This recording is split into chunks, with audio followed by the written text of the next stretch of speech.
Friedrich Nietzsche. Es un nombre que a menudo intimida un poco, ¿verdad? Sus ideas sobre el superhombre, la muerte de Dios, resuenan con muchísima fuerza, pero también, seamos sinceros, con bastante confusión. Bueno, pues en los próximos minutos vamos a intentar justo eso, desmitificar al hombre y a su pensamiento, usando su propio mundo como la clave para entender el nuestro. Entonces, claro, la pregunta del millón es ¿por dónde se empieza con un filósofo tan complejo? ¿Vamos directos a sus libros más famosos, a sus conceptos más radicales?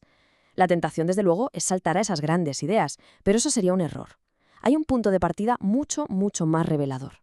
Y aquí está la clave de todo este análisis. Esta frase lo resume perfectamente. Para pillar a Nietzsche de verdad, primero hay que pillar su época. Él no era un pensador aislado en una torre de marfil, que va.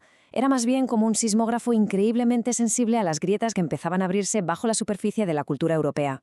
Muy bien, pues vamos a meternos de lleno en el primer punto. Para entender a Nietzsche tenemos que viajar a su mundo, el siglo XIX.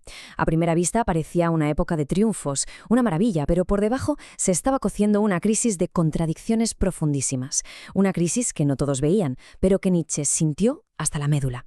A ver, imaginemos un mundo casi borracho de optimismo. La ciencia avanzaba a pasos de gigante, la industria estaba cambiando las ciudades y la vida entera. Y había una fe casi ciega en que la razón humana nos estaba llevando, sí o sí, a un futuro mejor. Era sin duda la era del progreso. Pero aquí es donde salta la gran contradicción de la época. Por un lado, teníamos esa fe inquebrantable en el progreso, en la ciencia, en la razón. Y por otro, casi sin hacer ruido, una crisis silenciosa, pero demoledora. El cristianismo, que durante siglos había sido el pilar que daba sentido y moralidad a Occidente, se estaba desmoronando. Y aquí es donde Nietzsche demuestra una lucidez brutal. Mientras que otros pensaban que, la ciencia simplemente ocuparía el lugar de la religión y ya está, él vio algo muchísimo más grave.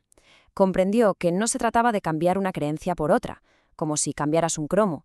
No, se trataba de que los cimientos, la base misma de todos los valores occidentales, se estaban viniendo abajo. ¿Y quién era el hombre que vio todo esto con tantísima claridad? Pues su propia vida es una pieza clave del puzzle. Sus orígenes, sus experiencias forjaron las herramientas con las que más tarde iba a demoler y a intentar reconstruir la filosofía. Su biografía es, en realidad, un viaje de rupturas. Nace en 1844 en una familia superreligiosa, de hecho era hijo de un pastor, pero ya de joven rompe con la fe. Y esta es una decisión que va a marcar absolutamente todo su pensamiento. Se convierte en un catedrático prodigio con solo 24 años, pero la enfermedad lo acaba apartando de la academia y lo condena a una vida de soledad, casi de nómada. Su especialidad era la filología clásica, el estudio de los textos antiguos. Pero su interés por los griegos no era para nada un interés académico y tranquilo. Él vio en ellos un modelo para enfrentarse a un mundo trágico.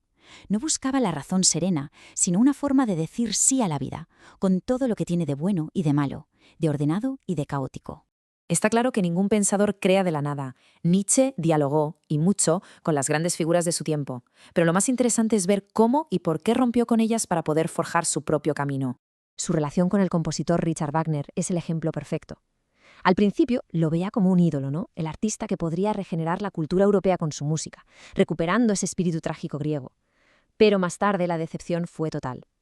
Lo rechazó con una ferocidad tremenda, acusándolo de caer en el nacionalismo y, lo que para él era peor, en una sensiblería cristiana. Esta ruptura es en sí misma todo un manifiesto de su independencia intelectual. Pero si hablamos de influencias filosóficas de verdad, hay una figura que fue absolutamente decisiva en su juventud, Arthur Schopenhauer. Descubrir su obra fue para el joven Nietzsche como un terremoto. Le dio un punto de partida fundamental, pero, como vamos a ver, también le dio algo contra lo que rebelarse. A ver, para Schopenhauer, la realidad no está gobernada por la razón ni por un plan divino, no. Está gobernada por una fuerza irracional, ciega y sin propósito a la que él llama la voluntad. Y esta voluntad no es más que un deseo constante que nunca se satisface del todo. ¿Y cuál es la consecuencia de esto?